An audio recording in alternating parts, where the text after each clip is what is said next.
marilah acara pengajian pada malam hari ini bersama-sama kita buka dengan melafazkan basmalah.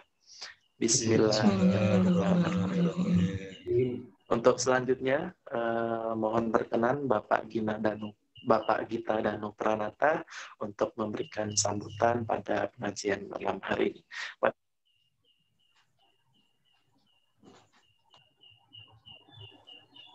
Assalamualaikum warahmatullahi wabarakatuh. Waalaikumsalam warahmatullahi wabarakatuh. Bismillahirrahmanirrahim. Alhamdulillahirabbil alamin. Asyhadu an la ilaha illallah wa asyhadu anna Muhammadan abduhu wa rasuluhu la nabiyya ba'dah.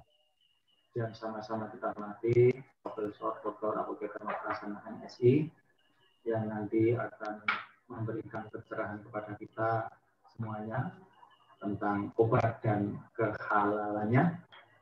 Pak Purwadi, Bapak-Bapak, Ibu-Ibu, keluarga besar RSPK Muhammadiyah Jogja, Gamping, dan keluarga besar Muhammadiyah dan masyarakat pada umumnya yang bergabung dalam webinar pada malam hari ini. Alhamdulillah, setiap malam kita dapat menyapa bersama untuk saling berbagi, untuk saling memberi agar kita semuanya dapat lebih memahami problem-problem permasalahan-permasalahan yang kita hadapi semuanya, khususnya masalah pandemi COVID-19 ini. Sedikit kami sampaikan, Prof. Jadi saya kebetulan juga menjadi salah satu yang diminta untuk ikut bersama-sama ini vaksinasi COVID-19 di Yogyakarta. Ternyata sampai saat ini masih menjadi dinamika yang belum selesai. Jadi sebelum hari hanya pelaksanaan vaksinasi masih pro kontra terkait dengan kehalalan dan keamanan alat dan proyeknya. Setelah ada edaran dari Majelis Ulama Indonesia tentang kehalalan dan keamanan dari BPOM, setelah divaksin juga masih ada yang menyampaikan bahwa rokok dijadikan alat oleh pemerintah. Setelah malam ada pengajian dari pimpinan Pusat Muhammadiyah, langsung diterangkan, dijelaskan tentang keamanan dan juga upaya-upaya untuk bagaimana bisa mencegah pandemi COVID oleh Prof. Dari Majelis Tarjih Anwar. Ternyata setelah pengajian juga masih ada yang tidak hanya masalah dan toyir, aspek-aspek politis yang lainnya. Kemudian yang hari-hari ini tiba-tiba muncul lagi informasi ketika Bapak Bupati Sleman, Pak Nomo yang kemarin juga divaksin, sebulan belum menyatakan positif COVID, maka beberapa menjawab saya, entah maunya apa, intinya itu seakan bahwa ya tentang program vaksinasi ini masih banyak masalah. Bahkan kadangkala kalau wartawan bertanya itu, diharapkan saya itu menjawabnya bukan yang lajim-lajim saja, karena kan sering Pak yang dirasakan setelah divaksin apa gitu. Saya kan menjawab nggak ada apa-apa itu biasa, cuma malah tambah semakin nafsu makan gitu. Tapi ternyata itu bukan jawaban yang diinginkan. Yang bisa menjadi viral ketika Pak Sri Purnomo mengatakan saya sudah divaksin tapi ternyata juga positif. Nah itu jadi memang kata ahlinya yang memang good news itu bad news. Itu mungkin kalau saya menjawabnya untuk jadi kayak gini ya badan saya itu mungkin malah menjadi dipublikasikan. Tapi karena saya jawabnya biasa-biasa saja, maka tidak menjadi berita yang sangat baik. Nah, peserta webinar rahimakumullah, saya kira setiap malam kita mendapatkan pencerahan dari para ahlinya, sehingga jangan sampai juga ikut-ikutan terkena hoax yang tidak paham, tidak mengerti cara-cara menghadapi pandemi COVID-19 ini. Maka dari itu, mari kita dengarkan bersama pencerahan dari Prof. Hasanah yang nanti akan menambah informasi dan kemantapan kita dalam menghadapi pandemi dan juga ikut mensosialisasikan secara yang benar. Assalamualaikum warahmatullahi wabarakatuh. Waalaikumsalam warahmatullahi wabarakatuh. Terima kasih kami aturkan pada Bapak Gita Danu Pranata yang telah memberikan sambutan pada malam hari ini. Untuk selanjutnya, yaitu acara pengajian. Namun sebelumnya kami terlebih dahulu menyapa Bapak dan Ibu jamaah dari luar Jogja seperti itu, karena ini pengajiannya bukan diikuti bukan hanya dari orang-orang Jogja begitu Prof. Nah, kemudian untuk selanjutnya kami persilakan kepada Profesor Dr. Apoteker Nur Hasanah MSI untuk memberikan tausiah atau materi pada malam. Ya, terima kasih Pak Irwan selaku MC. Assalamualaikum warahmatullahi wabarakatuh. Waalaikumsalam warahmatullahi wabarakatuh. Alhamdulillah rabbil alamin. Alhamdulillah syukur kehadirat Allah pada malam hari ini kita bisa bersilaturahim di ruang Zoom meeting kita, dan semoga Allah selalu memberikan hidayah, pertolongan dan inayahnya kepada kita sekalian sehingga kita bisa selalu istiqomah di jalan yang Allah sudah tunjukkan pada kita, dan juga semoga kita bisa selalu diberikan perlindungan ya, untuk bisa terhindar dari bahaya wabah yang sekarang melanda di negeri kita dan juga di seantero dunia. Salawat dan salam semoga selalu tercurah pada uswah kita Rasulullah Muhammad SAW yang selalu kita nanti-nantikan syafaatnya nanti di yaumil akhir. Ya. Alhamdulillah hari ini saya bisa bersilaturahim dengan khususnya mungkin ini pengajian di PWMJ Pak Gita. Tapi ini juga saya lihat teman-teman dari Surabaya, dari Bandung, dari Malang juga hadir Pak Gita tadi karena saya ingin membahas topik tentang obat dan kehalalannya, sehingga saya posting tadi broadcast-nya dari Pak Purwadi di grup LPHKHT di pimpinan pusat Muhammadiyah Pak. Jadi ini beberapa teman-teman dari Bandung, dari Malang, dari Surabaya juga hadir di Zoom kita hari ini. Jadi nanti kalau ada banyak pertanyaan mungkin tentang kehalalan obat dan vaksin tadi yang sudah disampaikan oleh Pak Gita, ini ada banyak teman-teman saya yang bisa membantu menjawab nanti. Okay. Alhamdulillah ya, hari ini saya diberi kesempatan untuk sharing sedikit ya, tapi memang hari ini saya tidak menyiapkan khusus untuk vaksin ya. Ini terlihat ya Bapak Ibu PPT? Terlihat Bu. Oke. Jelas. Terlihat. Iya, jelas. Oke. Ya, hari ini saya tidak terlalu fokus pada vaksin ya, tapi nanti kalau ada pertanyaan-pertanyaan tentang vaksin, diskusi-diskusi tentang vaksin, mari kita bahas bersama. Ya. Nah, untuk materi ini, saya lebih cenderung nanti banyaknya tentang alkohol ya, karena mungkin alkohol itu kalau dalam obat secara umum itu nanti banyak digunakan ya. Topik kita hari ini tentang obat dan status kehalalannya. Semoga ini lontaran sederhana dari saya ya, semoga bisa jadi bahan diskusi dan jadi bahan pemikiran. Saya yakin Bapak Ibu yang ada di sini juga sangat concern terhadap kehalalan tidak hanya obat ya, tetapi juga makanan dan minuman. Nah, ini perkenalan saja saya. Saat ini dosen di Fakultas Farmasi UAD, dan saat ini saya diberikan amanah untuk menjadi Ketua Halal Center di Universitas Ahmad Dahlan. Bapak Ibu sekalian, halal ya, topik kita tentang halal dalam kehidupan Muslim itu ya. Banyak sekali ayat-ayat ya yang di dalam Al-Quran itu yang membahas atau yang mengemukakan tentang halal. Ya, ini ada beberapa yang saya kutip di sini, antara lain ini di Al-Baqarah 168, juga Al-Baqarah 172. Ini ya ayuhan nas kulu mimma fil ardi halalan thayyiba wala tattabi'u khutuwatis syaiton innahu lakum aduwwum mubin. Ya. Dengan pengajian gue sing kena Covid ini. Jadi, okay. Yang ayat pertama ini perintah untuk memakan ya hai sekalian manusia, makanlah dari apa yang ada di muka bumi itu yang halal lagi thayyib. Nah, perintah makan yang halal dan thayyib ini Allah tujukan untuk kepada semua manusia. Ya, di Al-Baqarah 168. Kemudian di Al-Baqarah 172 ini perintah untuk memakan makanan yang thayyib ini untuk pada orang-orang yang beriman.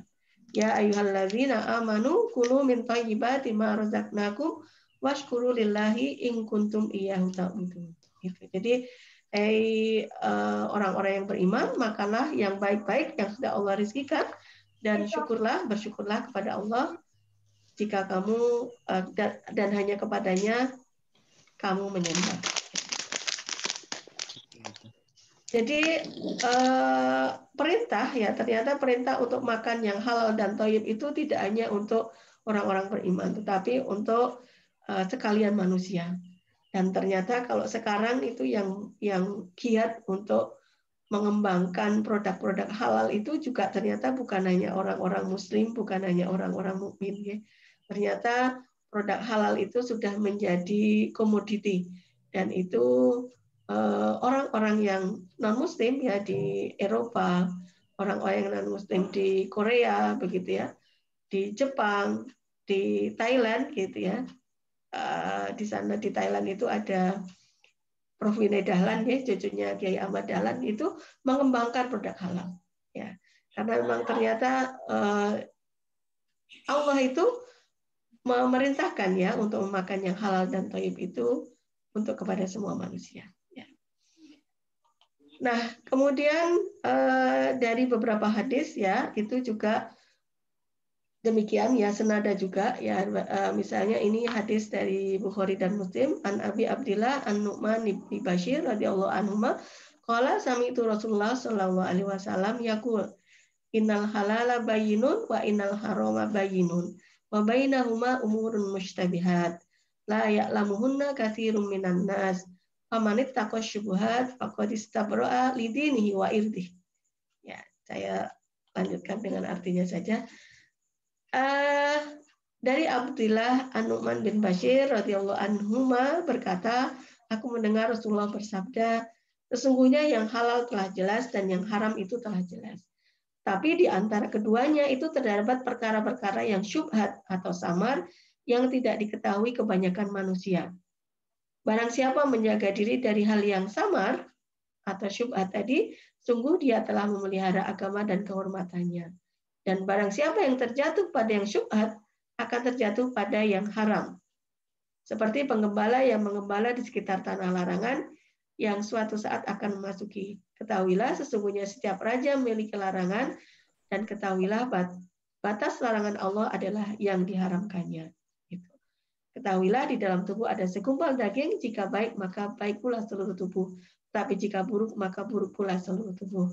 Ketahuilah segumpal daging itu adalah hati. Ya. Jadi ini hadis ya yang Rasulullah menyatakan bahwa yang halal itu jelas, yang haram jelas, tetapi di antara keduanya itu terdapat banyak perkara yang syubhat. Ya. Nah, yang syubhat ini kalau di dalam konteks kita memilih produk itu justru lebih banyak yang syubhat ya dibandingkan yang jelas halal dan yang jelas haram gitu ya. Kalau misalnya yang jelas halal itu ya, yang jelas halal itu kalau itu produk-produk segar kita mudah, produk-produk murni itu kita mudah untuk mengatakannya. Barang-barang yang halal juga akan mudah, ya relatif lebih mudah mengatakannya kalau itu tidak ada dalam bentuk campuran. Ya, misalnya katakanlah kalau Allah itu mengatakan diharamkan bagimu daging babi begitu ya. Nah, kalau itu daging babi sewujud daging babi gitu ya, daging begitu ya, maka itu jauh lebih mudah untuk membedakannya ya, membedakan daging babi dengan daging sapi kalau itu masih dalam bentuk daging gitu. Tetapi kalau itu sudah menjadi sebuah olahan ya, dibentuk bakso ya, sama-sama bulat, warnanya juga sama, maka sungguh itu sesuatu hal yang tidak mudah untuk membedakan mana ini bakso yang ada campuran babinya dan mana bakso yang murni daging sapi. Nah, dalam hal seperti ini ya, karena makanya kemudian justru perkara-perkara yang syubhat ya dalam hal menentukan sesuatu produk olahan itu lebih banyak dibandingkan yang jelas halal dan yang jelas haram. Ya. Nah, kemudian di hadis yang lain ini adalah hadis tentang terkabulnya doa. Ya, terkabulnya doa itu sangat tergantung ya dari apa yang dimakan ya. Yang dimakan itu halal ya, yang dimakan itu yang dipakai itu halal, maka itu akan sangat memudahkan untuk doa itu bisa terkabul. Ya, ini kalau kita bacakan ya, wahai sekalian manusia, sesungguhnya Allah itu thayyib, Allah itu baik. Allah tidak akan menerima sesuatu melainkan dari yang thayyib, dan sesungguhnya Allah telah memerintahkan kepada orang-orang mukmin seperti yang diperintahkannya kepada para rasul. Allah berfirman, wahai para rasul, makanlah makanan yang baik atau yang halal dan kerjakanlah amal solih. Sesungguhnya aku maha mengetahui apa yang kamu kerjakan. Dan Allah juga berfirman, wahai orang-orang yang beriman, makanlah rezeki yang baik yang telah kami rezekikan kepadamu. Kemudian Nabi SAW menceritakan tentang seorang laki-laki yang telah menempuh perjalanan jauh sehingga rambutnya kusut dan berdebu. Kemudian orang itu mengangkat tangannya ke langit seraya berdoa, wahai Tuhanku, ya Rob, begitu ya. Dengan sangat khusyuk ya, tetapi makanannya dari yang haram, minumannya dari yang haram, pakaiannya dari yang haram, diberi makan dari yang haram ya, maka bagaimanakah Allah akan memperkenakan doanya. Gitu. Jadi dalam hadis ini Rasulullah menggambarkan ya seorang laki-laki yang sedang safar ya, dan dalam hadis yang lain orang itu kalau safar itu adalah kondisi di mana doa itu mustajabah begitu ya. Tapi kemudian dalam keadaan safar dan kemudian sangat khusyuk berdoa, ya Rob begitu ya, sangat khusyuk menengadahkan tangannya ke langit begitu. Tetapi kemudian Rasulullah mengatakan, tapi makanannya haram, minumannya haram, pakaiannya juga haram. Maka bagaimanakah Allah akan memperkenankan doa? Sehingga dari sini kita bisa belajar ya Bapak Ibu sekalian bahwa ternyata ketika kita itu makan yang haram ya, memakai pakaian yang haram ya, itu akan menghambat untuk dikabulkannya doa. Ya. Jadi sangat penting ya kita itu memperhatikan kehalalan ya, apa yang kita makan, apa yang kita pakai, apa yang kita minum, agar doa-doa kita itu juga terkabul ya. Jadi intinya dari sini ya bahwa makan makanan halal ya termasuk diantaranya nanti konsumsi obat itu adalah perintah Allah. Mengkonsumsi yang halal dan baik merupakan manifestasi dari ketaatan dan ketakwaan kepada Allah. Jadi salah satu kesempurnaan dari ketaatan kita kepada Allah ya harusnya kita mengkonsumsi yang halal ya. Makanan halal itu akan menentukan diterimanya doa. Ya, jadi jangan sampai doa-doa kita itu tergantung ya karena apa yang kita pakai, apa yang kita kenakan itu tidak halal. Nah, sekarang kita masuk ke apa sih sebenarnya halal dan haram. Halal itu artinya hal-hal yang diperbolehkan, ya, dapat dilakukan ya karena bebas atau tidak terikat dengan ketentuan yang melarangnya. Jadi secara syar'i diperbolehkan untuk dilakukan, ya, diperbolehkan untuk dimakan. Ya. Tidak ada larangan. Ya. Sedangkan haram itu hal yang tidak boleh dilakukan karena adanya larangan yang tegas dari Al-Quran dan hadis. Ya. Jadi halal dan haram sebenarnya ada dalam pengertian halal dan haram dalam hal benda dan ada dalam hal perbuatan. Nah, kalau kaitan diskusi kita malam ini tentang obat, tentunya halal dan haram yang dalam konteks benda, ya, bukan perilaku, ya, bukan tindak tanduk. Ya. Nah, ketika kita itu ingin memilih yang halal begitu ya, maka kita harus tahu mana yang diharamkan gitu.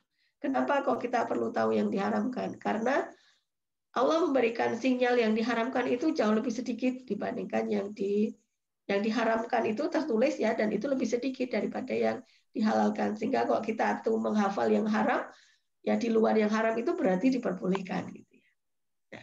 Nah, kalau di dalam Al-Qur'an itu sangat sedikit ya, tapi mungkin di dalam hadis ada beberapa tambahan. Ya, misalnya ini di dalam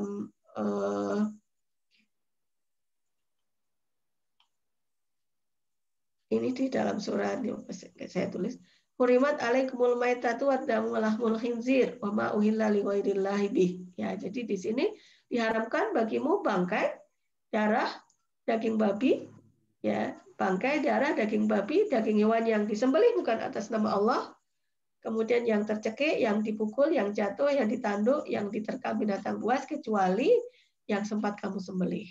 Ya. Dan diharamkan pula yang disembelih untuk berhala, diharamkan pula mengundi nasib dengan panah karena itu suatu perbuatan fasik. Ya. Nah, jadi ini dalam surah Al-Maidah ayat 3 ya. Dan pengharaman ini satu ayat bareng dengan kesempurnaan Al-Qur'an. Ya, jadi kayaknya memang ketika kita itu komitmen untuk berpegang pada yang halal, dan itu memang benar-benar adalah bagian dari kesempurnaan kita dalam berislam. Ya, ini satu ayat dengan al-yauma akmaltu lakum dinakum wa atmamtu alaikum nikmati wa raditu lakumul Islam. Nah, di sini yang diharamkan itu hanya bangkai, darah, daging babi, kemudian daging hewan yang disembelih bukan atas nama Allah, kemudian daging-daging yang hewan-hewan yang tercekik, terpukul, jatuh, ditanduk yang tidak sempat menyembelihnya. Ya, ini. Kemudian di ayat yang lain ya itu ini juga sama ya, dia mengharamkan atasmu bangkai, darah, daging babi dan hewan yang disembelih dengan menyebut nama selain Allah ya. Nah, kemudian ada pengharaman khamar ya, ini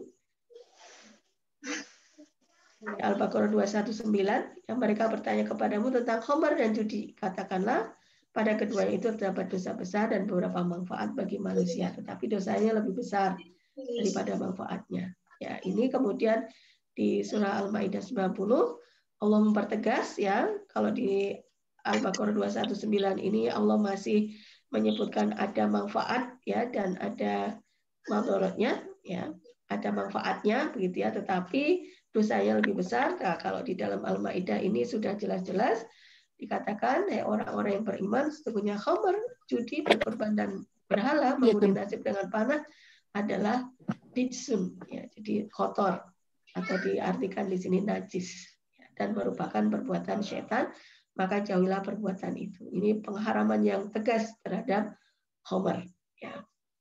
Nah, khamar ini nanti kita akan diskusikan ya, bagaimana sih khamar ini dan alkohol ya. Nah, ini banyak diskusi saya nanti banyak yang tentang khamar dan alkohol ini.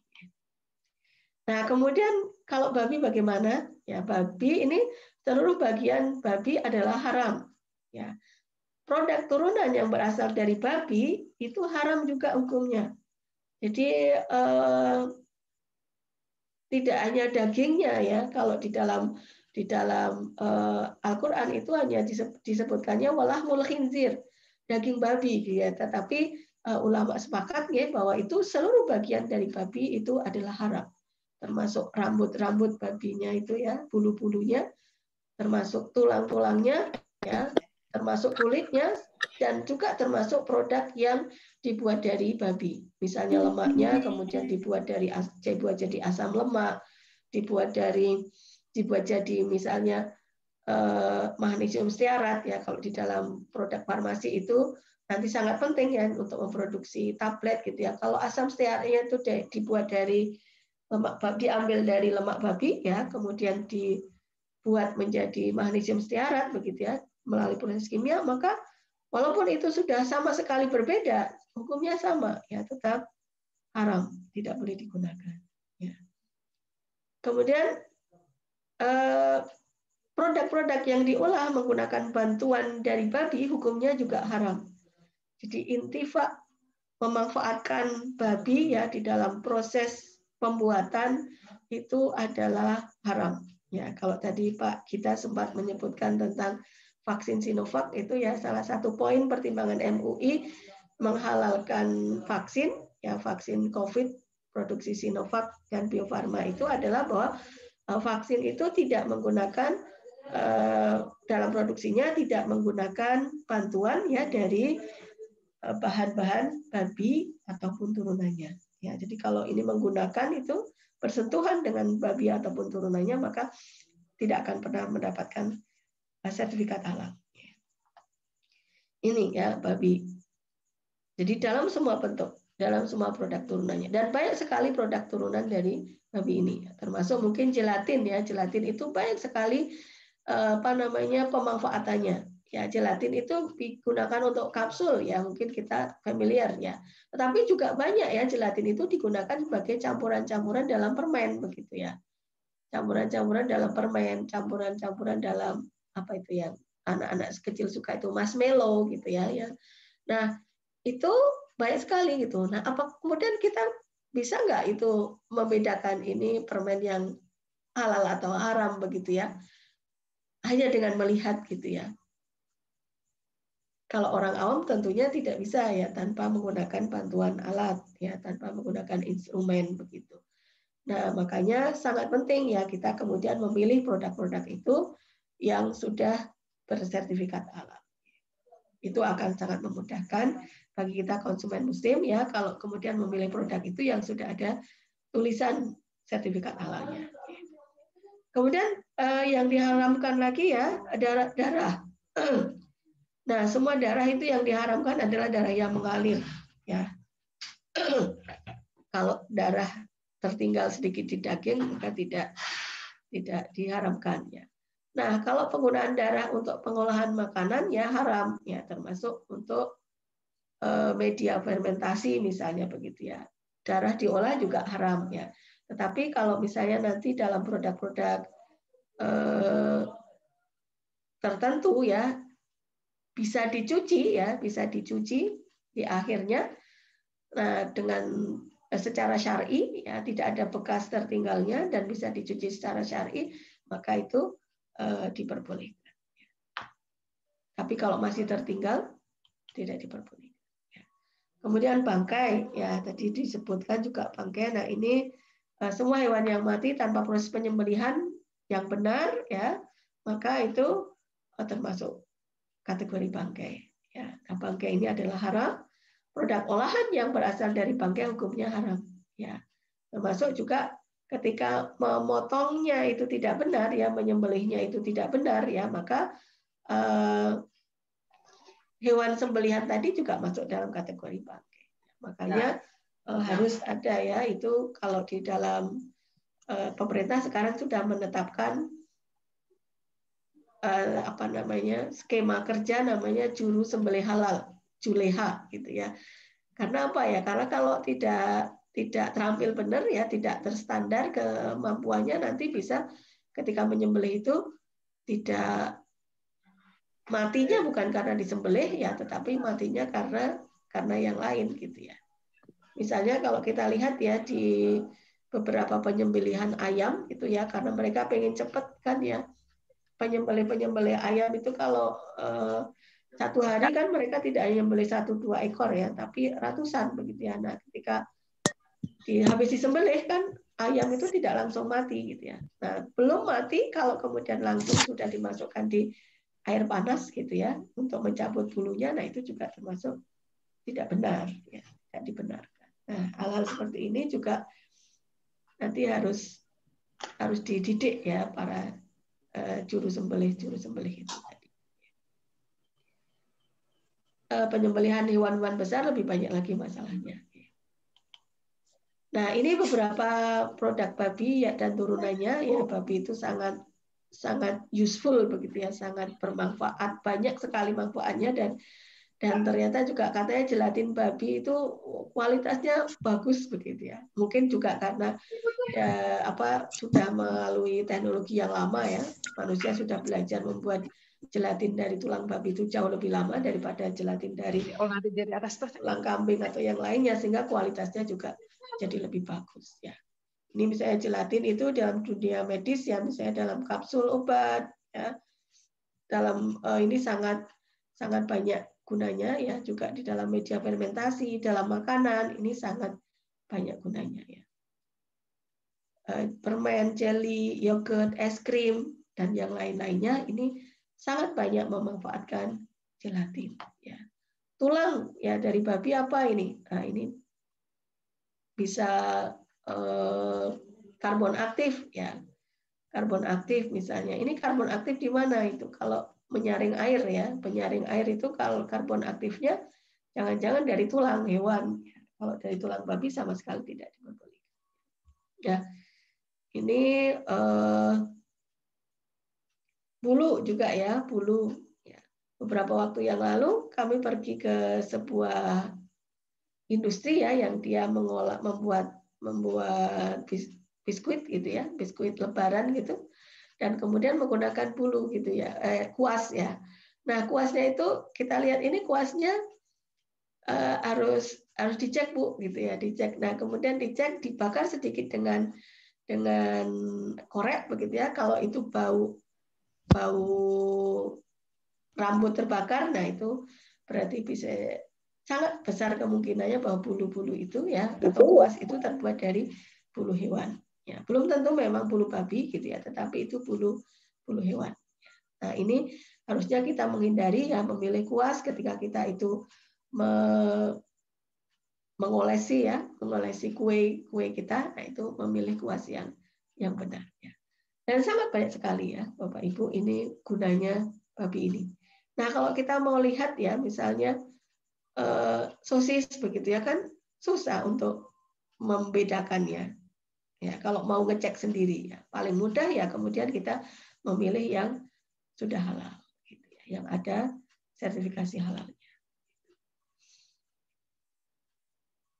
Nah ini juga ya bahan-bahan haram di luar babi yang tidak boleh digunakan ya. Ini misalnya nanti khamar ya, darah, kemudian ya binatang buas ya, kemudian organ manusia. Nah ini organ manusia itu beberapa digunakan ya untuk kosmetik, termasuk juga untuk obat ya. Nanti kita lihat sedikit. Nah apa sih yang menentukan kehalalannya? Yang menentukan kehalalan yang pertama tentunya zatnya. Ya, zatnya ada tidak zat-zat yang mengharamkan? Ya, ada tidak unsur-unsur babi begitu ya? Ada tidak darah yang dicampurkan dalam produk makanan gitu ya. Nah, ini. Kemudian yang kedua, halal dalam memprosesnya. Ya, prosesnya apakah ada kontaminasi tidak? Ya. Nah, ini harus dijaga gitu ya. Kalau kemudian bahannya sudah halal ya, tetapi kemudian dalam prosesnya itu tidak dijaga sehingga terkontaminasi najis begitu ya. Nah ini kemudian akan membuat produk yang digunakan itu menjadi tidak halal. Misalnya kontaminasi najis gimana Bu? Ya misalnya tempat produksinya sangat dekat dengan toilet seperti itu ya. Keluar masuk toilet kemudian masuk ke ini lagi ya, masuk ke ruang produksi lagi gitu tanpa prosedur yang benar begitu. Nah ini akan sangat memungkinkan terjadi kontaminasi. Ketika proses produksi sudah baik, tetapi kemudian penyimpanannya tidak baik, ya, nah ini juga akan membuat dan adanya kontaminasi dengan yang tidak halal. Ya. Kemudian penyajian termasuk juga transportasinya. Nah, yang penting ini yang kelima ini halal cara memperolehnya ya, tapi ini saya merahkan karena kita tidak membahas tentang perilaku ya, kita akan membahas tentang zatnya. Nah ini saya memberikan satu logo ya, ini logo halal ikrar halal ya dari Muhammadiyah yang kita insya Allah akan launching ya di bawah lembaga pemeriksa halal dan kajian halal Thayyibah Muhammadiyah itu ikrar halal dengan logonya seperti ini. Ya. Nah sekarang ini kalau kita mau tadi kan saya menyampaikan bahwa yang halal itu jelas, yang haram itu jelas ya. Makanan segar itu mudah untuk mengatakan ya ini halal, ini haram, itu sangat mudah ya. Tetapi makanan olahan ya ada di sini syubhat tadi ya, sampai ada kejelasan halal atau haram. Ini saya contohkan tadi sosis ya, ini sosis sangat susah untuk membedakannya ya. Kemudian makanan bersumber daging, ini juga perlu kejelasan jenis hewannya dan cara penyembelihannya. Nah, kita perlu care ya nanti ketika kita membeli ya produk-produk yang bersumber daging ini. Nah, kemudian kita sampai ke topik kita tentang obat. Ya. Nah, obat itu apa? Obat ini adalah bahan atau paduan bahan yang digunakan untuk mempengaruhi atau menyelidiki sistem fisiologi atau keadaan patologi dalam rangka penetapan diagnosis, pencegahan, penyembuhan, pemulihan, dan peningkatan kesehatan, juga kontrasepsi. Jadi obat itu tidak hanya digunakan untuk menyembuhkan penyakit ya, yang termasuk dalam kategori obat itu, tetapi bahan atau paduan bahan yang digunakan untuk diagnosis, untuk mengetahui dia sakit atau tidak, ini juga termasuk kategori obat. Untuk pencegahan, misalnya vaksinasi, itu juga masuk kategori obat ya. Untuk penyembuhan, pemulihan, kemudian untuk peningkatan kesehatan, termasuk juga untuk kontrasepsi ya, ini juga masuk kategori obat ya. Nah, Rasulullah yang mengajari tentang bagaimana berobat ini dalam sebuah hadis ya. Allah telah menurunkan penyakit dan obat serta menjadikan obat bagi setiap penyakit. Oleh karena itu berobatlah dan janganlah berobat dengan yang haram. Ya. Jadi setiap penyakit ada obatnya. Berobatlah tapi jangan berobat dengan yang haram. COVID Allah yang menurunkan. Insya Allah COVID juga ada obatnya. Tetapi berobatlah dengan yang halal. Ya, jangan berobat dengan yang haram. Nah, ini yang diajarkan oleh Rasulullah. Ya. Rasulullah dulu juga pernah mengalami wabah. Bukan Rasulullah ya. Umar ya pernah mengalami wabah. Gitu. Nah, kemudian bagaimana sih ketentuan tentang obat dan pengobatan ya yang disampaikan oleh MUI? Ini saya ambilkan dari fatwa MUI. Ya. Ini yang jadi panduan kita nanti memilih obat. Ya. Yang pertama, Islam itu mensyariatkan pengobatan karena ia bagian dari perlindungan dan perawatan kesehatan. Ya. Dalam ikhtiar mencari kesembuhan, ya wajib menggunakan metode pengobatan yang tidak melanggar syariat. Ya. Ya, tidak melanggar syariat, baik itu dari sisi zatnya maupun dari sisi tata caranya. Ya, zatnya halal gitu ya, tetapi tata caranya pergi ke dukun, ini juga tidak diperbolehkan. Ya. Kemudian yang ketiga, obat yang digunakan untuk kepentingan pengobatan wajib menggunakan bahan yang halal dan suci. Ya, jadi harusnya ya ini ya yang digunakan itu ya harus yang suci dan halal. Penggunaan bahan najis atau haram dalam obat itu juga hukumnya haram. Ya, jadi obat pun harus halal dan suci. Ya. Kemudian penggunaan obat yang berbahan najis atau haram untuk pengobatan luar itu diperbolehkan dengan cara dilakukan pencucian. Jadi kalau terpaksa ya berobat untuk obat luar ya itu diperbolehkan.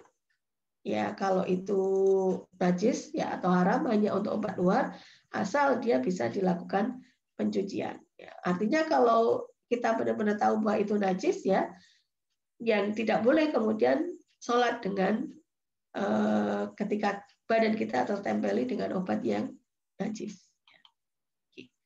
Nah, kemudian penggunaan obat yang berbahan najis atau haram, ya hukumnya haram kecuali memenuhi syarat sebagai berikut. Ya. Yang pertama digunakan pada kondisi terpaksa, yaitu kondisi keterpaksaan apabila tidak dilakukan akan mengancam jiwa. Jadi daruratnya itu adalah sampai mengancam jiwa. Kalau tidak dilakukan itu akan mati begitu ya, jiwa terancam itu. Baru boleh menggunakan yang haram itu. Kalau masih ada alternatif yang lain yang halal ya seharusnya tidak menggunakan yang haram itu. Ya. Kemudian belum ditemukan bahan yang halal dan suci, memang belum ada. Ya. Kemudian ada rekomendasi dari para medis kompeten dan terpercaya bahwa tidak ada obat yang halal. Gitu. Jadi harus ada 3 syarat ini. Ya. Digunakan karena terpaksa, belum ada bahan yang halal dan suci, ya, dan kemudian ada rekomendasi dari para medis, ya, dari dokter yang kompeten dan terpercaya bahwa memang tidak ada obat yang halal selain yang itu. Nah, kemudian sumber obat, ya, sumber obat ini bisa dari apa aja sih yang digunakan untuk obat? Itu bisa ekstrak tumbuhan, ya, bisa dari hewan, bisa juga dari bagian tubuh manusia, bisa dari sintesis dan semisintesis kimia, bisa dari bahan tambang atau mineral, ya. Kemudian bisa juga jadi dari produk biologi, mikroba, dan juga produk-produk bioteknologi. Termasuk di sini nanti produk bioteknologi itu bisa jadi vaksin, ya. Atau bisa jadi juga sebuah campuran. Ya, ini sumber obat itu. Nah, kalau sumber obat itu dari tanaman bagaimana? Ya, dari ekstrak tumbuhan. Ya. Kalau ekstrak tumbuhan nanti pada dasarnya tumbuhan itu halal, ya, halal kecuali yang memabukkan tentunya, ya, yang memang dilarang. Ada tumbuhan yang memabukkan, Bu, ya ganja kayak gitu, ya, nah, tidak diperbolehkan. Itu termasuk kategori narkotik, ya. Nah, bahan dari tumbuhan itu biasanya titik kritisnya kalau itu berupa ekstrak, ya. Nah, ketika ekstrak itu proses ekstraksinya itu sering menggunakan alkohol, ya. Jadi industri itu lebih suka mengekstraksi menggunakan alkohol dibandingkan dengan air, Bapak Ibu, ya. Karena apa? Karena dengan alkohol itu mudah diuapkan, lebih cepat diuapkan.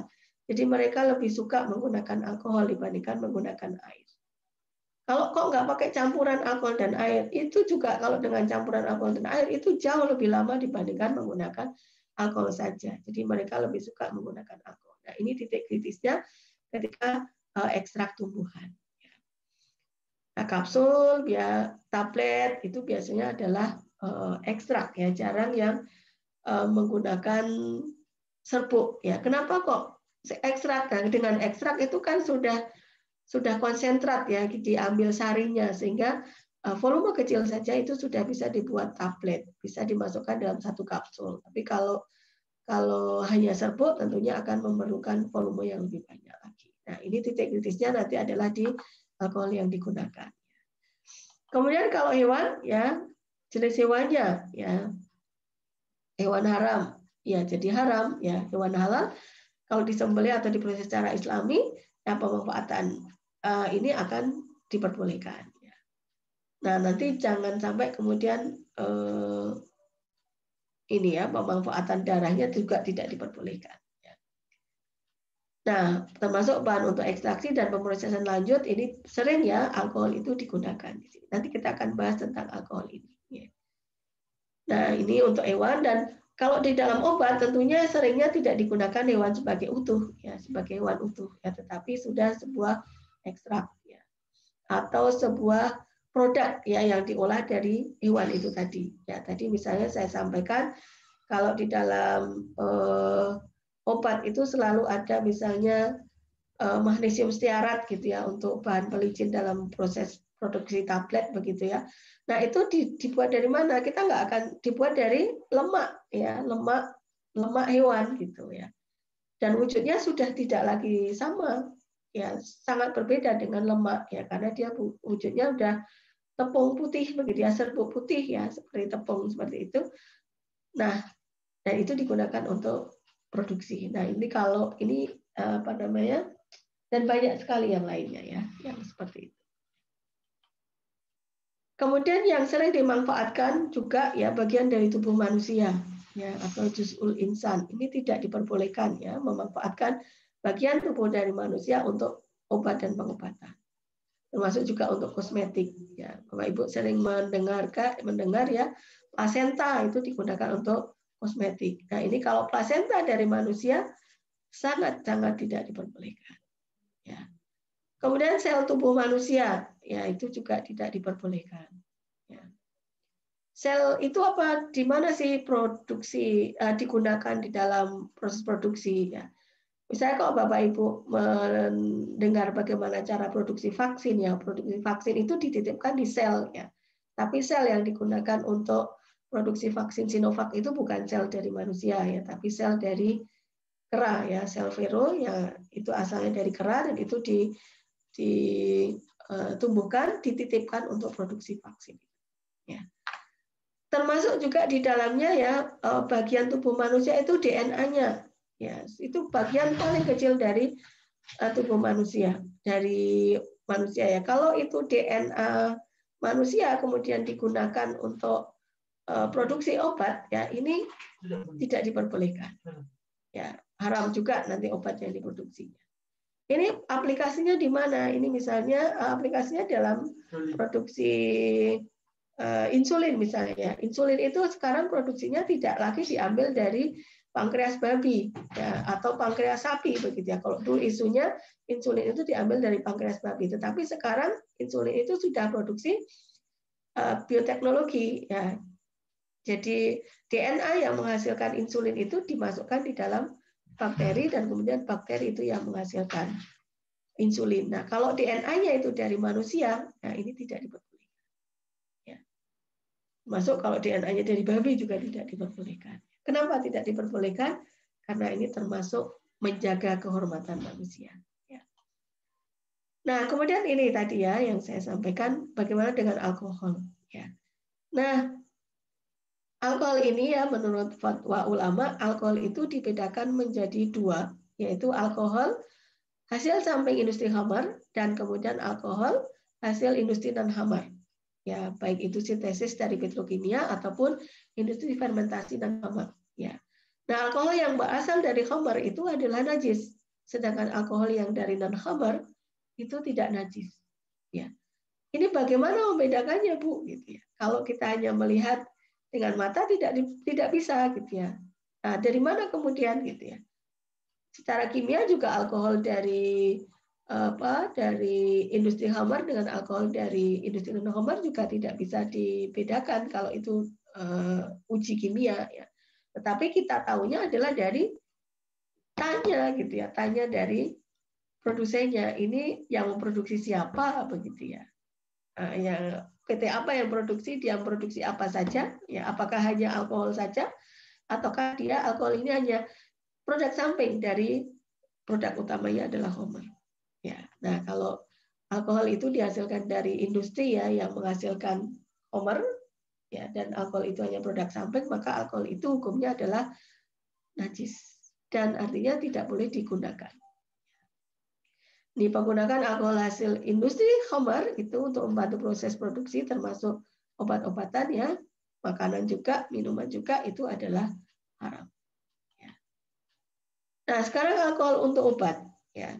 Nah, ini juga saya cuplik dari fatwa MUI ya. Pada dasarnya berobat itu wajib menggunakan metode yang tidak melanggar syariat tadi ya. Nah, obat cairnya, alkohol itu sering ada di dalam obat cair. Ya, kalau alkohol itu digunakan untuk produksi obat yang padat atau serbuk, biasanya alkohol itu sudah akan menguap ya, karena dia titik didihnya rendah. Ya, tetapi dia masih sering ada di dalam obat cair. Nah, obat cair itu berbeda dengan minuman ya. Hukumnya obat cair ya, hukumnya kandungan alkohol dalam obat itu tidak sama dengan hukum alkohol di dalam minuman. Ya. Kenapa beda ya? Karena obat itu digunakan untuk kondisi sakit, sedangkan minuman ya itu digunakan untuk konsumsi. Obat itu ketika minum tidak akan sampai kenyang ya, sampai glek-glek-glek itu enggak gitu ya. Tapi tentu ada takarannya, sehingga hukumnya juga tidak sama dengan minuman biasa.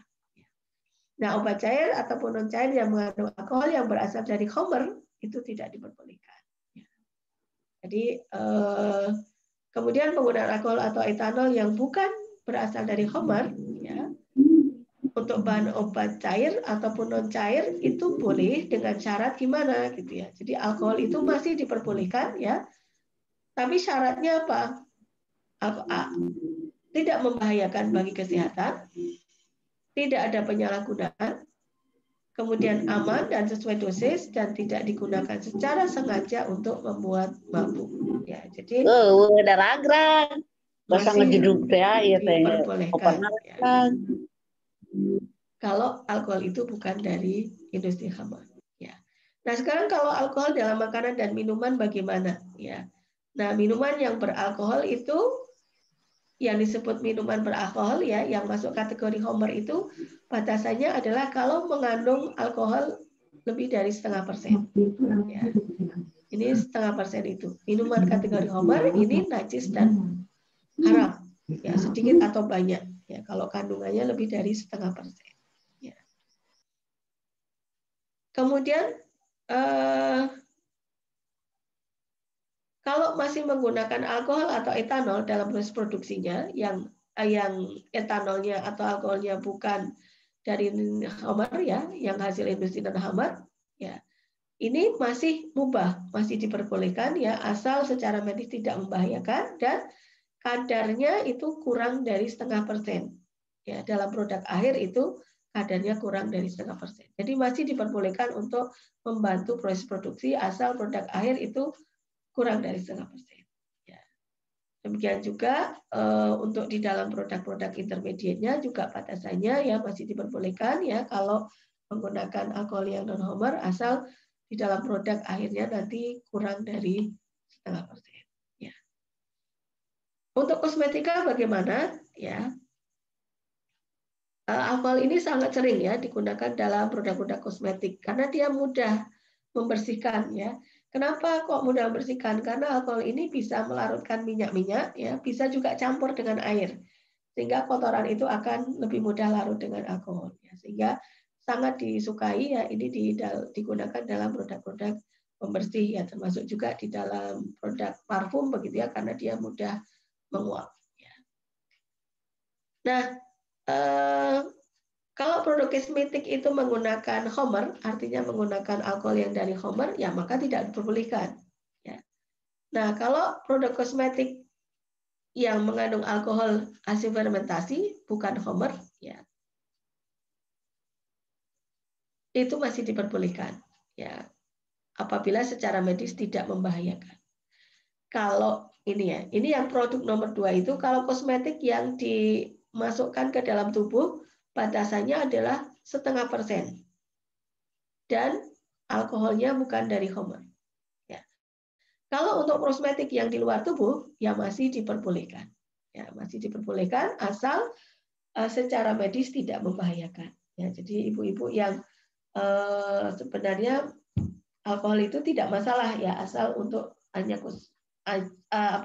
asal hanya untuk kosmetik luar ya, dan alkoholnya bukan berasal dari industri khamar.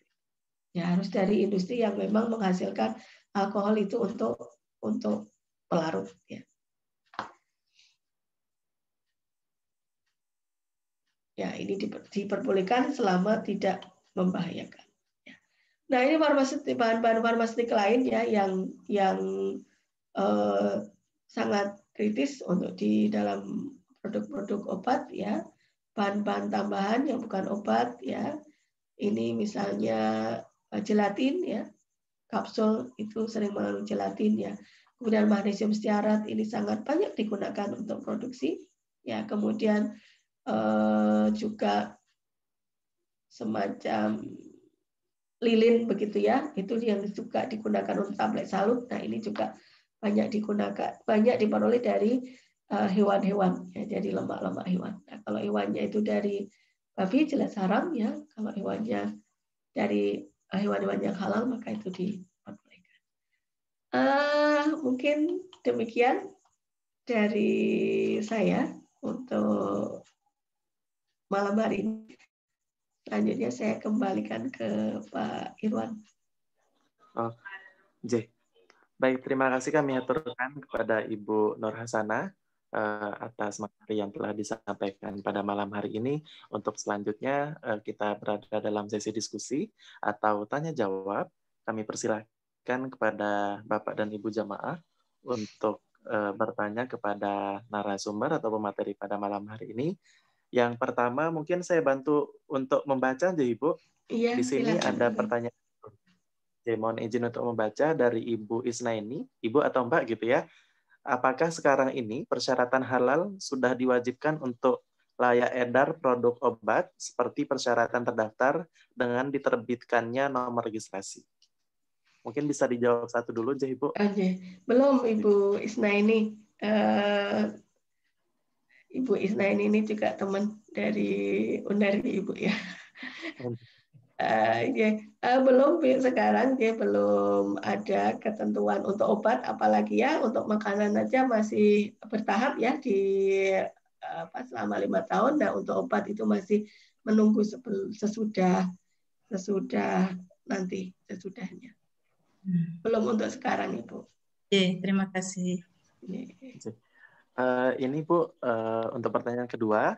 Assalamualaikum Prof. Waalaikumsalam. Mengapa label halal yang harus dicantumkan untuk sebuah produk bila kita ketahui bahwa negara kita ini mayoritas Muslim? Mengapa tidak ada label haram pada produk yang mengandung bahan yang mengandung babi dan semacamnya? Mengapa hanya ada logo seperti produk ini mengandung porka itu apa ya, Prof? Oh, mengandung babi ya artinya, J. Begitu dari pertanyaan Pak Subhan. Oke. J. Kenapa kok labelnya yang dicantumkan malah label halal begitu ya, Pak ya, intinya gitu. Padahal negara kita mayoritas Muslim. Ini memang selalu diskusi yang menggelitik begitu ya. Ketika saya itu dulu presentasi untuk mendirikan Halal Center begitu ya. Kemudian saya juga ditantang begitu ya dengan Pak Wakil Rektor waktu itu. Kenapa nggak buat haram center begitu ya? Gitu. Ya, tadi ya. Pertama, kenapa kok kita negara Muslim dan perlu juga tetap harus mencantumkan sertifikat halal ya. Tadi seperti yang saya sampaikan ya, ternyata kan banyak masalah ya di dalam produk itu yang kita juga tidak tahu ya. Kalau misalnya kita sebagai produsen, tetangga kita misalnya memproduksi sosis begitu ya, kan? Sekarang sosis juga sudah banyak yang proses sosis rumahan gitu ya. Apakah kita bisa menjamin ya semua bahan-bahan yang digunakan untuk proses produksi sosis tetangga kita yang Muslim berjilbab itu semuanya adalah bahan-bahan yang halal? Kalau tidak ada sertifikat halalnya, kalau tidak ada label halalnya, ya, apakah kita bisa menjamin seperti itu? Gitu ya. Kalau misalnya kita membeli air ya, air isi ulang begitu ya, misalnya di tetangga kita yang dia punya penyaringan air gitu ya, apakah kita bisa menjamin ya filter dia itu ya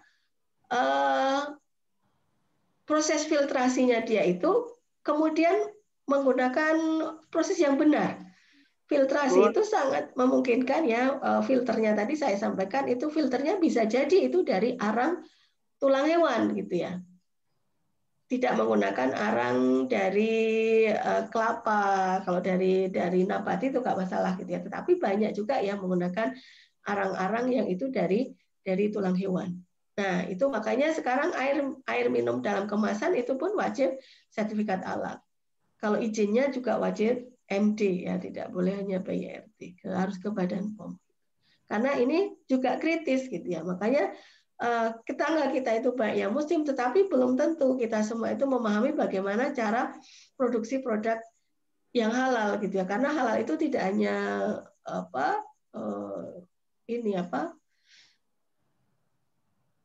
kepercayaan begitu ya, tetapi memang itu harus dibangun ya. Jadi bagaimana prosesnya, bagaimana bahannya, termasuk jadi ada kemungkinan kontaminasi atau tidak ya.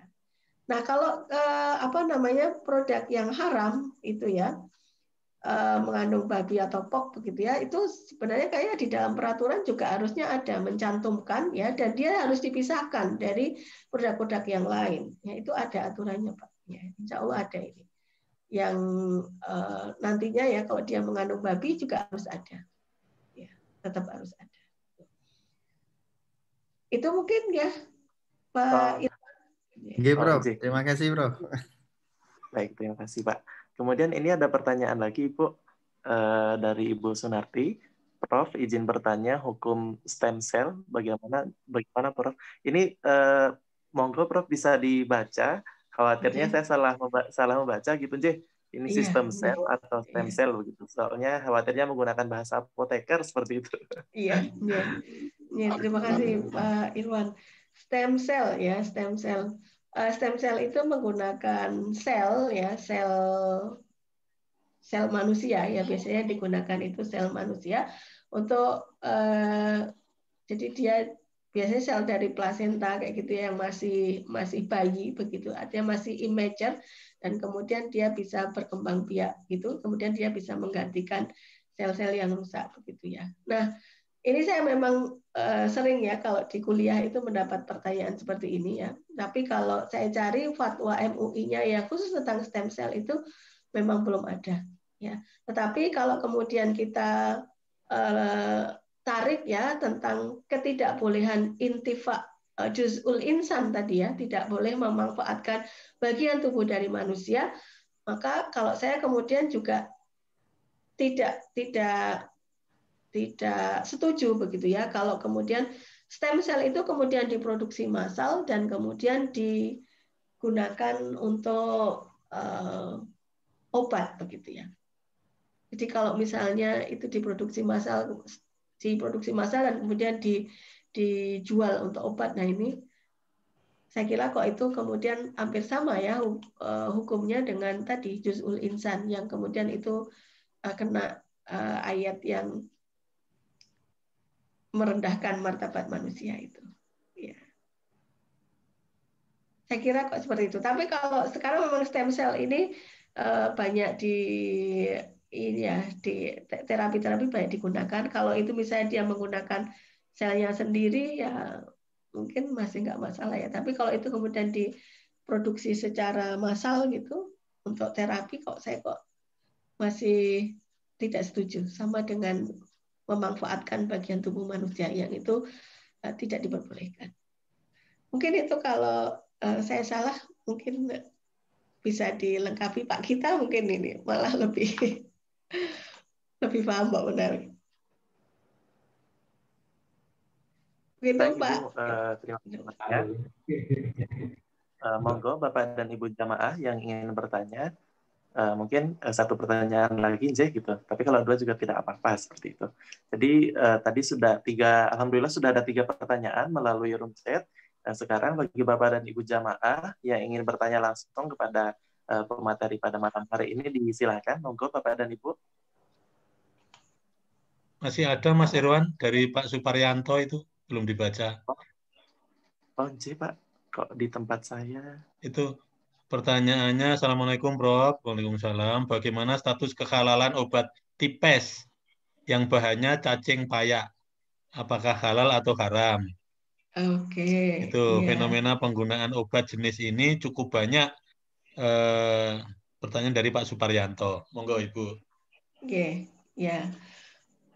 Mungkin itu masuk kategori yang tadi ya Pak ya, yang apa namanya, obat tipes itu kan sebenarnya sudah banyak ya ininya alternatif pengobatannya.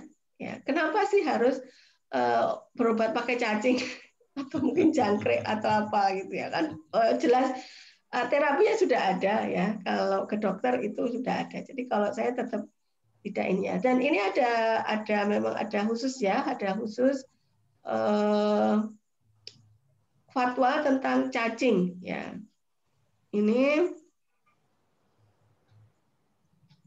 yang diperbolehkan itu hanyalah membudidayakan, kemudian diambil manfaatnya, tidak untuk dimakan. Ya, tapi kalau untuk dimakan, dijual, tidak untuk dimakan ya, misalnya hanya untuk mancing, ya gitu diperbolehkan. Ya, tetapi kalau untuk dimakan, berarti tidak diperbolehkan. Ya. Ini ada di fatwa nomor berapa ya? Ini kebetulan saya pas buka. Fatwa MUI nomor 139 2000 makan dan budidaya cacing dan jangkrik. Ya, gitu. Ini fatwanya cacing adalah salah satu jenis hewan yang masuk ke dalam kategori al-isyarat. Ya, kemudian ada ulama ya, pendapat ulama yang menghalalkan memang gitu ya, tidak membahayakan, dan ada pendapat ulama yang mengharamkan. Ya, kemudian yang hukumnya itu adalah membudidayakan cacing untuk diambil manfaatnya, tidak untuk dimakan, itu tidak bertentangan dengan hukum Islam. Ya, membudidayakan cacing untuk diambil sendiri manfaatnya, misalnya untuk pakan burung, tidak untuk dimakan atau dijual, hukumnya itu diperbolehkan. Jadi yang diperbolehkan itu kalau tidak untuk dimakan. Ya, itu di fatwa MUI-nya seperti itu. Jadi sudah ada kok Pak Suparyanto obat tipes itu. Jadi silakan ke dokter, itu sudah ada. Sudah lengkap Pak. Jadi tesnya untuk menentukan diagnosisnya juga sudah lengkap insya Allah. Berkatan Pak Irwan? Itu tadi Pak Subhan raise hand tadi. Jadi mau raise tanya Pak. Nggih, monggo Pak Subhan. Nggih, Assalamualaikum. Nggih, Pak monggo Irwan Ibu. mau tanya. Nggih, monggo. Nggih, Prof. Nggih, Prof. Mau tanya, Prof. Ini saya Bu Umu, Pak Irwan. Nggih. Kalau untuk pasien yang mendapatkan obat yang paliatif itu kan biasanya obatnya itu yang kayak narkoba gitu, Prof. Betul. Itu narkotika. Kebetulan saya itu kan ya kebetulan stadium 4 waktu itu selalu kesakitan. Terus diberikan obat yang itu loh kayak koyok ditempel itu loh.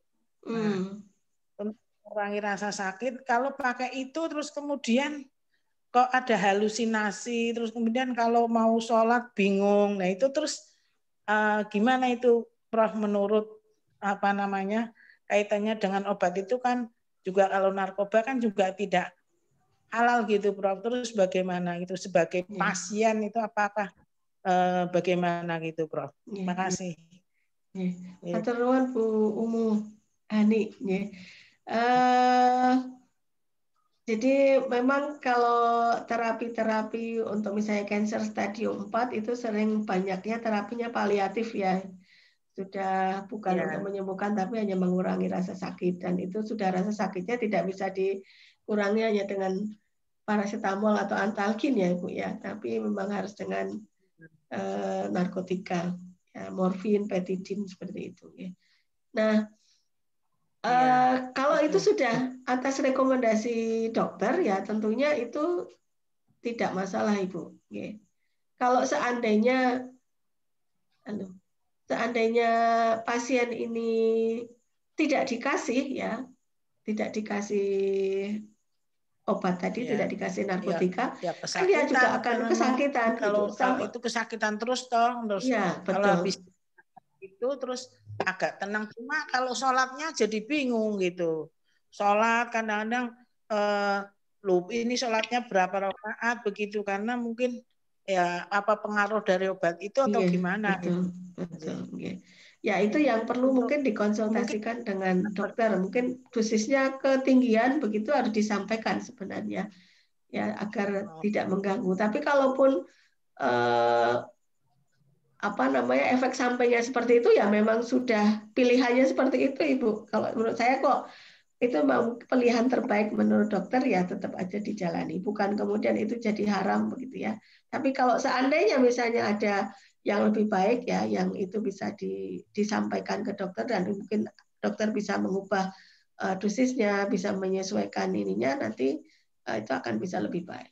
Tapi kalau menurut saya itu tidak kemudian menjadi haram Bu. Ya itu sudah yang terbaik karena memang sesuai prosedurnya memang harus dikasih narkotika karena sudah stage ke-4 seperti Ibu tadi sampaikan. Jadi ini enggak haram gitu ya, boleh ya itu karena darurat gitu ya istilahnya begitu. Iya, insya Allah tidak haram ya, itu sudah sesuai prosedurnya memang harus seperti itu. Cuman memang mungkin bisa jadi sensitivitas seseorang agak berbeda ya. Nah itu mungkin bisa kalau itu dikomunikasikan bisa sedikit diturunkan dosisnya agar tidak efek sampingnya terlalu banyak. Begitu mungkin Ibu. Matur nuwun nggih Prof. Ibu. Ada Pak Subhan raise hand itu. Nggih. Mohon izin Prof. Mau. Pak Subhan monggo Bapak. Soalnya tidak bisa melihat kita pakai handphone.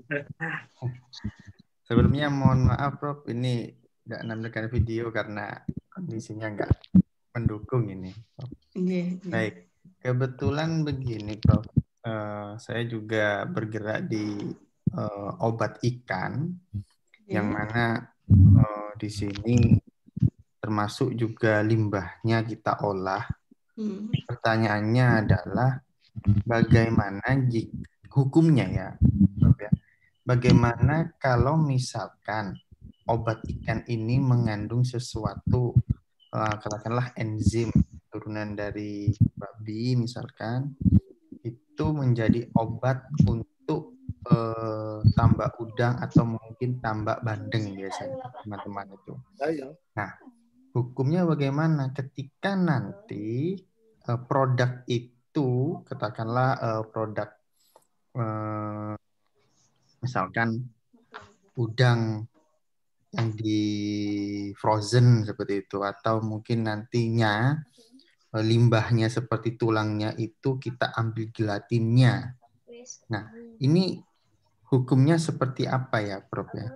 Kemudian mungkin nantinya apakah setiap obat ikan ini perlu juga dilakukan diberikan label halal seperti itu, Prof? Oke. Makasih. Ya, matur nuwun Pak Subhan.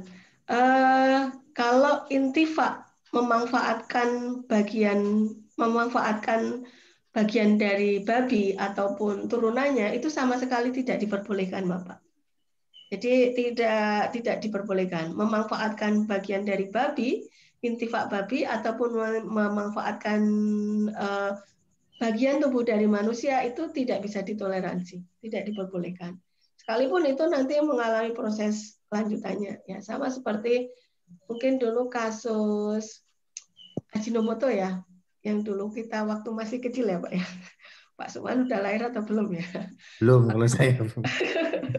Ya waktu itu mungkin kalau saya Pak kita begitu ya, waktu itu tahun 80-an, 8 kalau nggak salah ya Pak kita nih, itu ada kasus Ajinomoto. Nah Ajinomoto itu kan juga kita lihat waktu itu ini banget ya, yang kemudian menjadi pemicu lahirnya LP POM MUI itu adalah kasus Ajinomoto ya, yang waktu itu proses produksinya Ajinomoto itu kan fermentasi ya, fermentasi, dan kemudian di dalam proses fermentasinya itu memanfaatkan apa yang disebut baktosaiton begitu ya. Jadi enzim yang itu dari turunan babi begitu. Nah, ini sama sekali tidak diperbolehkan. Walaupun itu harus diganti. Walaupun nanti airnya itu dicuci, nggak bisa. Tapi kalau misalnya hanya memanfaatkan bahan najis lainnya ya, akhirnya produk itu bisa dicuci dan bisa dicuci secara syar'i ya, itu masih diperbolehkan. Tapi kalau dalam proses produksinya itu intifa babi dan turunnya itu tidak diperbolehkan Pak Subhan. Oke. Jadi mohon misalnya itu tidak menggunakan yang. Berarti juga nanti produk dari hasil tambak itu juga tidak halal Bu ya, haram berarti Bu ya? Iya, harusnya seperti itu. Okay. Oh, baik Prof. Terima kasih Prof. Mohon izin untuk membaca pertanyaan lagi, Prof. Kemudian ini dari Bu Nur Aini, boleh minta materinya, Prof, gitu. Oh, Insya Allah nanti bisa request. Bisa. Kemudian ini ada pertanyaan dari Ibu Widya Rinanti. Prof Nur, bagaimana atau sejauh mana kita bisa ikhtiar mencari kesembuhan dengan herbal atau non medis? Biasanya kurang mujarab obat non medis ini. Terima kasih. Pertama prinsip tadi ya, prinsip mencari kesembuhan itu adalah ikhtiar ya. Ikhtiar itu adalah wajib kan tadi ya. Ikhtiar itu wajib, entah itu melalui jalan medis atau artinya medis konvensional ataupun dengan herbal, itu adalah sebuah ikhtiar ya. Nah, ketika kita ikhtiar itu hanya sebuah jalannya. Yakin kita itu adalah Allah yang menyembuhkan gitu. Nah, itu yang harus jadi pegangan kita ya. Kita juga tidak boleh ya mengatakan ini yang menyembuhkan itu herbal ya. Saya minum ini apa ya, misalnya kanker gitu ya, tetangga itu minum sakit kanker kemudian minum mahkota dewa sembuh begitu ya, kemudian mahkota dewa itu mujarab ya, dan kemudian meyakini bahwa mahkota dewa itu yang menyembuhkan, kan tidak diperbolehkan ya. Jadi kita pertama yang harus yakin adalah bahwa yang menyembuhkan itu adalah Allah, dan berobat itu adalah sebuah ikhtiar, entah itu ya, obat dengan kedokteran konvensional ataupun dengan herbal gitu ya. Nah, saya kira seperti itu, itu yang harus kita yakini gitu ya. Kemudian kalau biasanya kurang mujarab ya obat non medis ini, ya mungkin juga benar ya Ibu ya, kalau herbal itu masih kurang mujarab itu benar juga gitu ya, karena memang sejarah kita ya, pengalaman kita dengan herbal itu masih belum bagus ya. Pembukuan kita dengan herbal, pembuktian kita dengan pengobatan herbal itu masih belum bagus, tidak seperti di Cina begitu ya. Kok di Cina itu sudah sangat bagus ya. Mereka untuk menangani COVID itu ya, kalau kita baca menangani COVID itu di rumah sakit itu sudah punya guideline untuk herbal untuk COVID. Ya, untuk COVID yang ringan, kemudian sedang, kemudian parah, itu ramuannya tiap herbalnya apa di rumah sakit itu ada, dan itu sudah memang diberikan izin begitu ya oleh pemerintah, sehingga semuanya tercatat dengan baik. Ya, nah, pemerintah memang kita di Indonesia masih belum ya, jadi masih istilahnya evidence base-nya itu masih belum ada. Jadi kalau sembuh itu mungkin masih dalam tanda kutip kebetulan gitu ya, masih banyak kebetulannya karena memang belum bagus ya dari sisi evidence base, dari sisi bukti-bukti ilmiahnya. Saya kira memang itu tantangan ya untuk seperti saya apoteker begitu ya, untuk kemudian memang harusnya ya ini tercatat dengan baik, dikembangkan dengan baik ya. Begitu mungkin ya Ibu Widya Rinanti. Pak Sukman, ini saya mau share materi tapi kok nggak bisa ya di chat itu maksudnya. Atau bisa ke WA saya juga bisa, Bu, nanti saya sebarkan.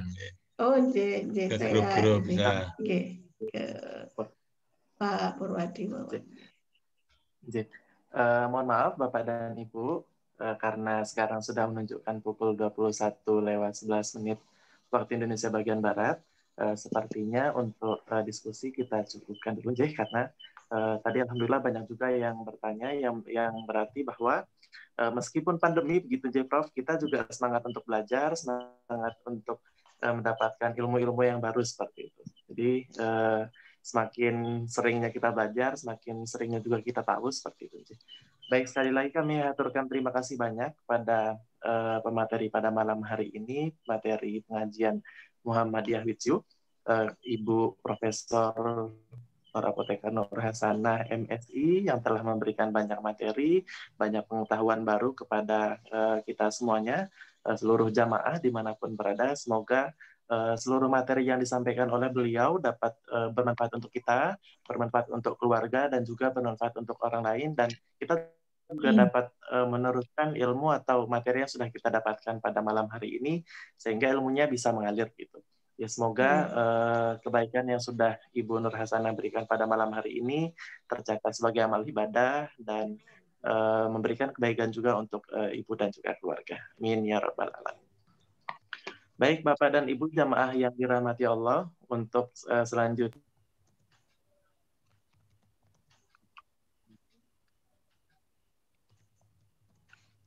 yaitu penutup. Marilah pengajian pada malam hari ini kita tutup dengan bersama Rabbil Alamin.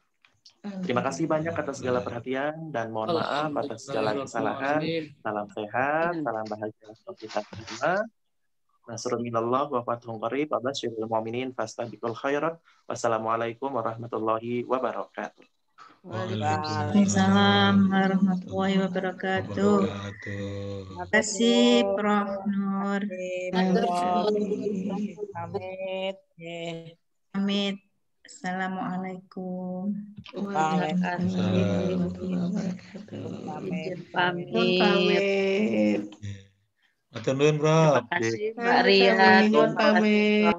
Terima kasih Pak Pur. Ya Bu, Bu Ise Banten ya ini ya. Iya betul Pak Pur. Alhamdulillah Udah saya sehat sudah ya Bu ya? negatif. Sudah Alhamdulillah. negatif Pak. Alhamdulillah Iya. sudah sehat ya. Alhamdulillah. Tapi saya masih ikut ngaji terus ya Pak. Oh iya, mangga boleh. Iya. Ngajak temen Bu Ise. Iya, saya Jadi relawan COVID. Bisa mau jadi relawan COVID. Bu Ria. Halo. Nggih, Bu Ria. Ya. Hari Senin mangke ada Mas Fah Depi loh, Bu Ria. Ada Mas? Siapa? Mas Fah Depi. Oh, oke. Depi. Insya Allah mangke Senin ada posternya juga kita worokan. Mangke dalam share ke Ibu Ugi. Halo Pak Deputi. Halo. Jangan pamit Pak semuanya, Mbak Ria, Pak Pur. Alhamdulillah.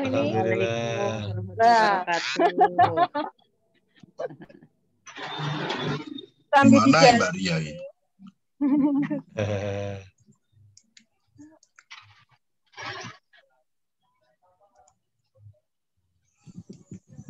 Pak Deputi itu kayak capek banget sih Pak Deputi. Kayaknya habis konser seharian kayaknya. Tadi munggah mudun ngeresmekke shelter Wadi. Durung resmi. Itu baru ini kok Pak Bur, baru apa? Ya cuman ngelihat sana sama bahas beberapa SOP, masih ada beberapa yang perlu diperbaiki. Oh, iya. Tadi sama Dokter Eko Rini kok. Oh, iya. Ini sama Pak Budi Setiawan. Iya. Ya, gitulah. Mulai ngarep Zoom tak wae ket mau isu. Mbok wis pirang Zoom aku dino iki. Ono nak 6 ketoke. Tapi setiap setengah jam harus berdiri loh. Wah, apa nih? Yang ada kalau nggak bisa pinggangnya bisa boyoan. Iya. Piye Mas Pur, piye hasilnya? Ki wis negatif ya berarti. Kalau kami sudah negatif berempat. Oh, alhamdulillah. Memang negatif bukan positif. Iya. Baru kali ini berharap negatif ya, tidak positif. Baru ini berharap negatif ya. Berharap kata-kata negatif ya. Sebenarnya nggak boleh negatif ya Pak Pur ya. Tidak boleh negatif thinking. Kondisi Ibu gimana Mas Pur? Masih isolasi mandiri. Lah ya, kondisinya baik tapi ya. Kondisinya baik-baik, yang bergejala itu kan Bapak. Oh. Si nafsu makannya masih belum muncul. Kon nongseng wae piye nongseng apa tengkleng ngono lho dikirim ya lho. Ana iki kudune ngirimi tengkleng ngono kuwi. Jangan ra kesadar lho. Kenapa Bu ya? Ojo nganti ra kesadar. Ya sedikit-sedikit masih mau sih Bu, sedikit-sedikit tapi ada sih ya. Harus dipaksa ya Bu Ria ya. Iya. Pengalaman soalnya. Sudah seminggu ya ini ya. Sudah 1 minggu sih, hampir 1 minggu. Sampai tanggal 28 ya. Kalau nggak salah. Bulis gudeg itu kan juga pindah ke Mina karena nggak kesadar. Oh, di Mina tuh sekarang Bulis itu. Iya. 4 hari ini. Di lantai 2. Saya berdoa segera sembuh ya biar bisa makan gudegnya. Nah itu nganu pas cempaka itu ya Om ya, kelingan banget deh. Kok 500 banjir tuh? Ayo 500 bungkus langsung Bulis ya. Pak Pur itu sama Pak Pur malam-malam itu. Nah itu rekannya baru mau saya besuk. Aku dengar kabarnya kalau pindah ke Mina, rasiko besok aku kain kok.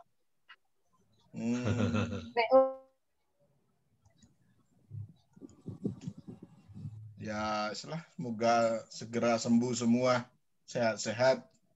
Iya. Mungkin yang UAD itu Pak Bur, shelternya itu mungkin awal Februari ya baru. Oh gitu.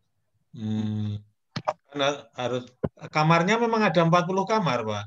48 kok asrama mahasiswanya itu. Itu yang timur saja. Apa dua-duanya? Yang enggak, cuma saat itu yang timur apa ya? Yang timur ya benar. Oh iya, yang timur saja berarti ya. Ya, yang timur saja. Yang putri. Ya, mungkin ya, betul.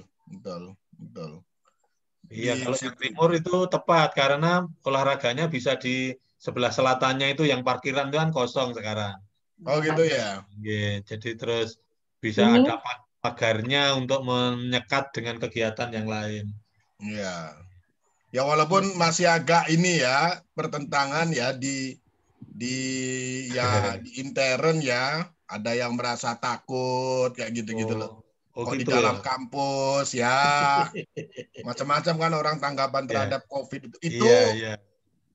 Ini ya orang-orang berpendidikan tapi lo itu.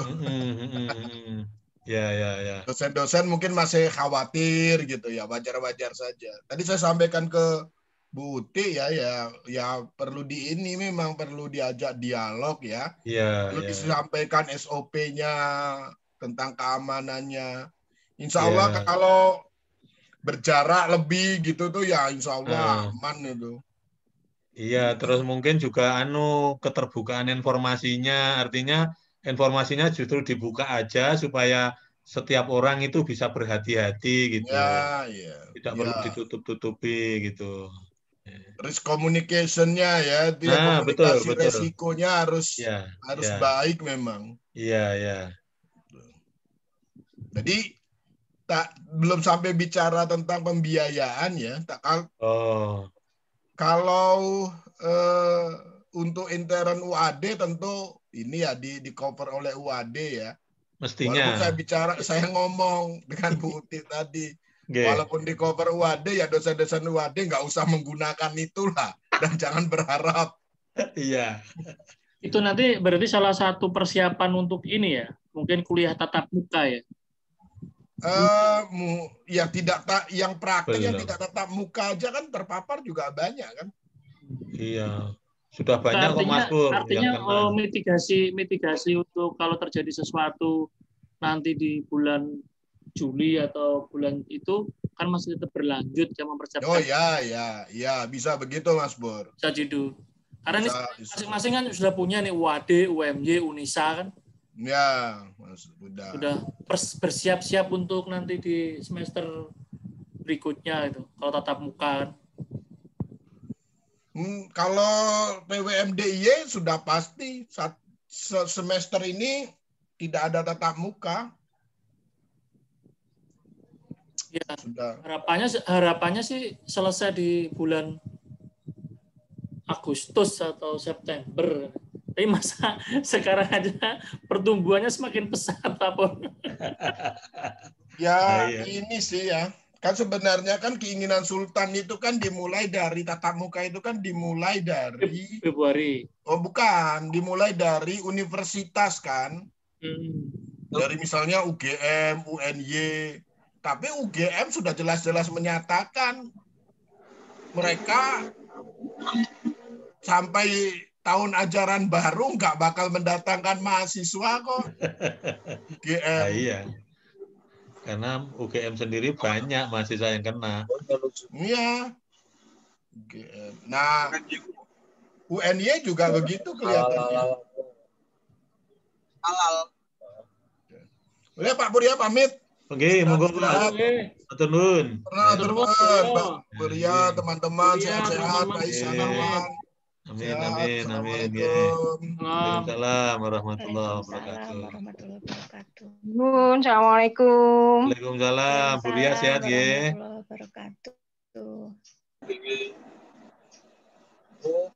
Pak Purwadi.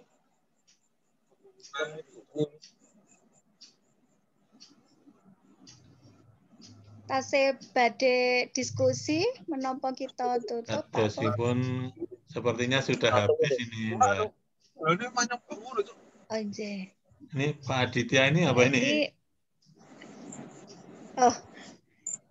Sepertinya tapi sudah habis. Pak Isnawan juga. Iya. Pak Isnawan. Iya. Nggih sampun berarti dalem mohon izin tutup nggih Pak. Oke, nggih matur nuwun Mbak Ratna. Nggih. Jawab sami Pak Pur, rekaman berarti wonten Pak Pur nggih, rekaman. Insyaallah ya, insyaallah ya. Google Drive. Ya.